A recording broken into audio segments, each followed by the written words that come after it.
उस जब तक वो टाइमलाइन दिए हैं तब तक हम इंतजार करेंगे, नहीं तो फिर तो प्लांट घेराव होगा और अनिश्चितकालीन के लिए प्लांट बंद। और यहाँ आने के बाद 12 तारीख को उन्होंने अपना जुबान से मुकर गए, तो इस वजह से हम लोग को सभी लोगों को फिर से भूख हड़ताल का धरना में बैठना पूर्ण करने में असमर्थ रहती है, तो हम लोग तो बाध्य होकर हम लोग उग्र आंदोलन करने के लिए बाध्य हो जाएंगे। रखा है जैसे बहुत सारी कंपनियां बाहर से आके गाड़ी भर रही है और जा रही हैं, तो नुकसान तो हो रहा है लोगों का, इसीलिए भी ये लड़ाई लड़ी जा रही है।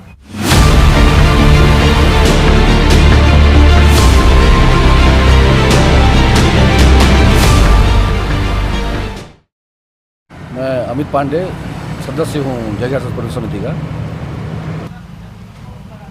जो हमारी 7 मांगे हैं, मैं पहले आपको बताना चाहूँगा, जो हमारी 7 मांगे हैं, ये जो पुनर्वास समिति की बैठक हुई थी शुरुआत में, जब इन्होंने जमीन अधिग्रहण किया था, उस समय ये सब मांगे उसमें शामिल थी। और ये मांगे जनहित के सरकार से जुड़ी हुई चीज़ें हैं। इसमें शिक्षा है, रोजगार है, स्वास्थ्य है, जिसके प्रबंधन ने प्रॉमिस किया था और प्रशासन ने प्रॉमिस किया था कि हम ये प्लांट लगने से आप लोग देंगे, जो आज पर्यंत तक पूरा नहीं हुआ है। अब ये समझ से परे है कि सरकार और प्रबंधन क्यों हमारी मांग को पूरा नहीं कर रहा है। हम निरंतर सबसे संपर्क कर रहे हैं, सबसे बातचीत चल रही है और हम समाधान का इंतजार कर रहे हैं। अभी तक आश्वासन तो नहीं मिला है, लेकिन सांसद महोदय हमें दिल्ली ले जाकर इस्पात मंत्री से मिलाए थे अभी। उन्होंने कहा है कि मैं कहीं वो बाहर जा रहे थे, तो वापस आके मैं बात करके प्रबंधन से आप लोगों को सूचना दूंगा, कहा है उन्होंने। उसका भी इंतजार है हम लोग को, उसी का इंतजार कर रहे हैं कब खबर आता है। समिति अब तक तो बहुत लोगों का बहुत नुकसान हो गया। बहुत सारे लोग खेती अपना छोड़ के बैठे हैं, जो उनका जीवन का मूल कमाई का जरिया जिससे उनका जीवन चलता है, और तो सदस्यों ने अपना खेती बाड़ी भी छोड़ दिया है। नुकसान तो बहुत हुआ। कई लोगों ने किराया का, कई लोगों ने किस्तों में गाड़ियाँ भी उठाई होगी इस समिति के माध्यम से। उनके हिसाब से गाड़ियाँ कुछ लोगों ने लिया है, लेकिन उसमें परिवहन में क्या है, NMDC अप्रोक्ष रूप से सामने जो कंपनियां माल खरीदने उनको फ़ायदा पहुंचा रही है। वो परिवहन का और अपना मटेरियल का एक साथ टेंडर कर रही है, जिससे जो सामने माल खरीदता है उसका कहना है कि मैं आप मेरे से इस रेट में ले जाइए, मतलब उसकी मोनोपोली है। अगर आप इस रेट में नहीं ले जाएंगे तो मेरा दूसरा आदमी है, रायपुर का है, आंध्रा का है, जैसे भी बहुत सारी कंपनियां बाहर से आके गाड़ी भर रही है और जा रही हैं, तो नुकसान तो हो रहा है लोगों का, इसीलिए भी ये लड़ाई लड़ी जा रही है, ताकि एक सही मूल्य बचने की तरह यहाँ के व्यवसायियों को मिल सके।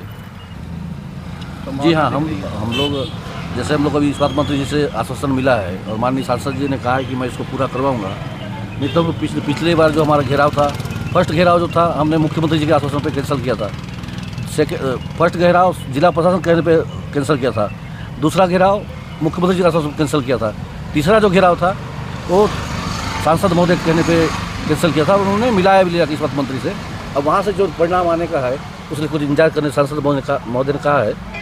उस जब तक वो टाइमलाइन दिए हैं तब तक हम इंतजार करेंगे, नहीं तो फिर तो प्लांट घेराव होगा और अनिश्चितकालीन के लिए प्लांट बंद होगा। जो अखबार में आया था वो समिति सदस्यों ने नहीं किया था, वो उसको अच्छे से पढ़िए आप लोग भी। उसमें वो NMDC से प्री प्लांट छपाया हुआ साजिश के तहत छपाया गया था।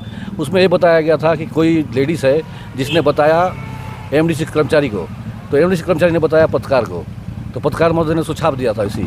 फिर हमने उस नाम के व्यक्ति को ढूंढा, उस नाम का व्यक्ति कोई है नहीं। फिर हमने जो मीडिया ग्रुप था उनसे बात की, तो उन्होंने हमारा खंडन भी छापा था। कोई चर्चा नहीं हो रही है, वो तो किसी भी बीच में 1-2 बार बात हुई थी, तो किसी बात में हमारे हाथ में कुछ नहीं है, ऊपर में बात होगा, तो यहाँ कोई जवाबदारी वाला व्यक्ति है ही नहीं जो बात कर सके। जारी रहेगा, बंद होगा, घेराव होगा, ये सब होगा, चलते जब तक पूरा नहीं होता तो जारी रहेगा। ये हमारा हक का लड़ाई है, वो तो जब तक पाते नहीं तो लड़ते रहेंगे। मैं खगेश्वर पुजारी, जय जाडेश्वर समिति का सामान्य सदस्य हूँ। नहीं, धरने पे तो हम लोग विगत 34 दिनों से बैठे हैं, लेकिन बीच में क्या है, मौखिक आश्वासन मिला था हमको कि आप लोग की मांगे जायज़ है, आप लोग के मांगे बहुत जल्द पूर्ण होगा। इस मांगों को लेकर हम लोग थोड़ा सा शिथिल हो गए थे। बीच में हम लोग दिल्ली भी गए थे, दिल्ली में HD कुमार स्वामी इस्पात मंत्री से भी मिले। उन्होंने भी बहुत अच्छा सार्थक पहल के रूप में हमको आश्वासन भी दिए कि बहुत जल्द आप लोग का जो मांगे हैं उनके ऊपर कार्रवाई की जाएगी। और हम लोग अपने सदस्य एक प्रतिनिधिमंडल बन के हम लोग माननीय सांसद महेश कश्यप जी से भी मिले, उन्होंने भी हमको मौखिक आश्वासन दिया और ये जायज़ मांगे हैं, बहुत जल्द इस मांगे को निराकरण किया जाएगा, ऐसा आश्वासन मिला है। प्रमुख ट्रेड यूनियन हमारे साथ देखिए क्षेत्रीय हित में सर्व आदिवासी समाज है और क्षेत्र के जितने ट्रेड यूनियन है, विगत दिनों में दंतेवाड़ा की टीम भी हमारे साथ आई थी, मंच में आए थे, धरने में बैठे थे उन्होंने, उनका भी कहना है कि मांगे जायज़ है, हम लोग भी आप लोग के साथ है। अगर भविष्य में ऐसा लगता है कि एनएमडीसी हमारी बातें, हमारी मांगे पूर्ण करने में असमर्थ रहती है, तो हम लोग तो बाध्य होकर हम लोग उग्र आंदोलन करने के लिए बाध्य हो जाएंगे। मेरा नाम वीरेंद्र कुमार साहू है और जय झाड़ेश्वर समिति का मैं सदस्य हूँ। नहीं, हम लोग की कलेक्टर और एसपी और एनएमडीसी ये सारे वहाँ से बैठक हुई थी समिति का, और 12 तारीख को बंद का आह्वान किए थे, तो 11 तारीख को मीटिंग हुई थी, वो सारे मांगों को पूरा कर दिया गया बोल के बताया हुआ था। और यहाँ आने के बाद 12 तारीख को उन्होंने अपना जुबान से मुकर गया, तो इस वजह से हम लोग को, सभी लोगों को फिर से भूख हड़ताल का धरना में बैठना पड़ा। आगे का ये है कि हम लोग 8 सूत्री मांगों पर बैठे हुए हैं।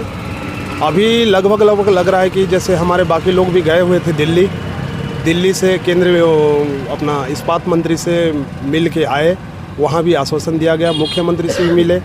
इसी भूख हड़ताल के बीच में मुख्यमंत्री जी से भी मिलना हुआ था, वो भी आश्वासन दिए हुए हैं।